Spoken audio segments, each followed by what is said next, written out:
tere! Eetris on selle aasta viimane köögikultuur ning minu nimi on Kärt Puum. Ma usun, et paljudel on oma jõulumenüü juba paigas, aga juhuks, kui teil on puudu üks maitsev eelroog, siis tänane retsept on täpselt selle jaoks mõeldud. Nimelt teeme täna verivorstipirukaid ehk serveerime verivorste veidi teistmoodi kui tavaliselt. Selle lihtsa ja maitsva retseptiga soovib köögikultuur teile maitsvaid pühi ja veel maitsemat uue algust. Tänaste verivorstipirukate jaoks läheb meil vaja ainult verivorste, pohlamoosi ja lehtainast ja lehttainas on mul seekord täistera lehttainas. Esimese asjana oleks siis vaja välja lõigata taignast paraja suurusega tükid, et vorst sinna sisse rullida. Lõikame sellised kolmnurgakujulised tükid.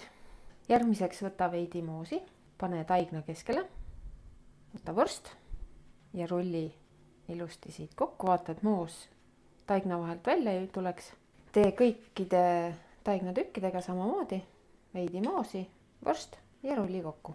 Kui vorstid on ilusti kõik taignasse rulli keeratud, määri nad pealt veidi piimaga, et nad küpsedes ilusaks kuldpruuniks muutuksid ja küpseta umbes 200 kraadises ahjus kuskil 8–10 minutit või kuniks on taigen ilusti pruun ja kohev. Pirukad ongi valmis, hea lihtne ja samas natuke teistmoodi jõulupirukas eelroaks või niisama snäkkimiseks. Head isu!